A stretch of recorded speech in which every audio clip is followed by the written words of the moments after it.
Και γιατί ονομάστηκε λίμνη των κρεμαστών,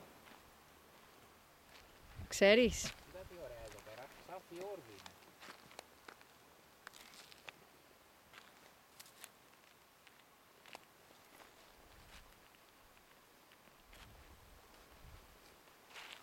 Όπου ηρεμία, ησυχία.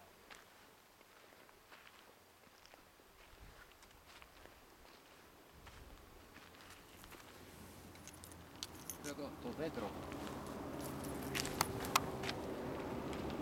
Το δέντρο μέσα. Δεν φαίνεται από εκεί πέρα που είσαι. Πρόσεχε τις πέτρες. Το δέντρο που είναι μες στο νερό. Ναι. Τέτοια έχει στη λίμνη Πλαστήρα. Κάτω ήταν και... δεν ξέρω πόσα χωριά ήταν.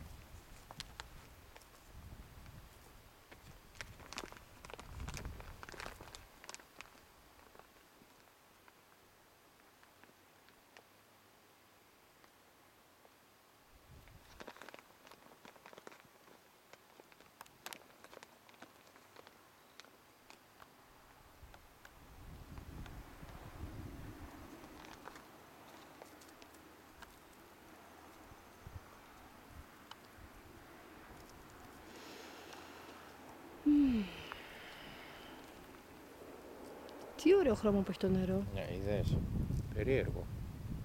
Γαλάζο... σαν τυρκουάζ, είναι κάπως περίεργο. Ποιος ποταμός είπαμε γίνεται εδώ? Ο Αχελός.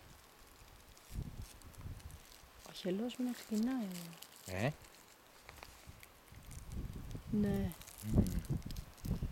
Ξεκινάει, είναι μεγάλος αυτό. Ο Αχελός ενώνει και τη λίμνη Κρεμαστών και την άλλη τη λίμνη Κάστρων, πώς το λένε. Δύο λίμνες που περνάει.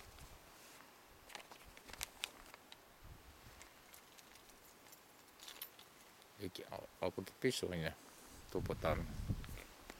Μετά φεύγει από εδώ και πάει και πιο κάτω, στην άλλη λίμνη. Ενώνονται δηλαδή. Αλλά δεν έχει νερό, βλέπεις. Έχει λειψιδρία. Με τόσες βροχές που έχει ρίξει. Κι όμως, άλλες φορές, άλλες χρονιές είναι γεμάτο. Δεν είναι σαν τη λίμνη Πλαστήρα που είναι τυγκαρισμένη.